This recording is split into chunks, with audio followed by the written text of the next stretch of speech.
देख सकते हैं कि यहाँ क्या होता है। जाति के नाम पर कभी जो है बांट करके समाज को तोड़ करके वोट हासिल करने के लिए अलग अलग जो नौटंकी लोग करते हैं, इसकी तीखी भर्त्सना होनी चाहिए, इसकी निंदा होनी चाहिए। जाति विहीन समाज की स्थापना होनी चाहिए। बाबा साहब भीमराव अम्बेडकर के सपनों को साकार होना है तो भारत के संविधान को बचाना बहुत बड़ी जरूरत है भारत के लिए। और आज ये चुनौती बना हुआ है कि कुछ लोग कैसे चाहते हैं परोक्ष रूप से कि हम संविधान को बदल दें, लेकिन उनके मंसूबे सफल नहीं होंगे, क्योंकि भारत जो है ये वो भारत है जो चाणक्य की धरती कहलाई है राजनीति के क्षेत्र में, जो आर्यभट्ट की भूमि रही है, जो वशिष्ठ नारायण की भूमि रही है, जो दशरथ माझी की भूमि रही है। इस बीच में कोई भारत के अंदर गलत गणित पढ़ा करके कुछ दिनों के लिए तो मामले को उलझा सकता है, लेकिन अस्थायी तौर पर भारत को इस दलदल में नहीं ले जा सकता है। बड़ा सवाल यहाँ भी खड़ा होता है, आखिर प्रधानमंत्री मोदी जी इलेक्टोरल बॉन्ड पर क्यों नहीं बोल रहे हैं, क्यों चुप्पी साधे हुए हैं? अमित शाह लगातार उस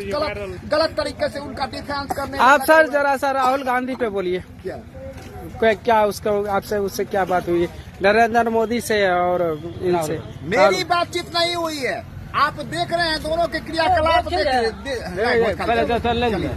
दोनों के क्रियाकलाप को देख रहा हूँ, दोनों की गतिविधि को देख रहा हूँ। इलेक्ट्रल बॉन्ड पर मोदी सरकार की चुप्पी साफ बता रही है कि वो देश में किस तरह का राज चलाना चाहते हैं। चंद कारपोरेट घराने का राज बनाना चाहते हैं। उसके नाम पर ये चंदे का धंधा आखिर कितना गंदा है, इस पर अभी तक उन्होंने एक भी नहीं बयान दिया है। और उसका जो सबसे बड़ा कमी है, इतने वर्षों के शासनकाल में मोदी जी ने एक भी खुली प्रेस कॉन्फ्रेंस नहीं की। उन्होंने आपने जो बोला कि जेल चले जाएंगे मोदी जी, तो राहुल गांधी की इस पर क्या प्रतिक्रिया? मैं ये कहना चाहता हूँ कि राहुल गांधी अगर दोषी है मोदी जी की नजर में, तो खुला चैलेंज है। बार बार ईडी पूछताछ कर रही है। जब जब इलेक्शन आता है तो ईडी का इस्तेमाल किया जाता है, अलग अलग विपक्ष के नेताओं को टारगेट किया जाता है। बाकी राहुल गांधी पर भी ये टारगेट हुआ है कभी न कभी। तो राहुल गांधी जेल क्यों नहीं जा रहे हैं? क्या ईडी के पूछताछ में भी इतना भी नहीं आया है कि राहुल गांधी जेल की सलाखों के पीछे पहुंच सके?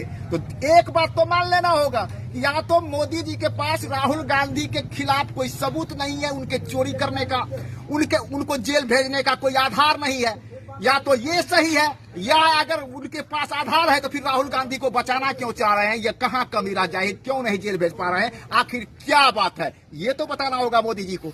बड़ा सवाल यही खड़ा होता है। जी जी जी, आपसे तो मैं पूछना चाहता हूं कि राहुल गांधी में ऐसे क्या सो कमी होगी जो नरेंद्र मोदी उनसे पूछना चाहते हैं?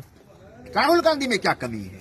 नरेंद्र मोदी क्या उनसे पूछना चाहते हैं? राहुल गांधी पूछ रहे हैं नरेंद्र मोदी से। पूछने का मौका सत्ता से पूछा जाता है।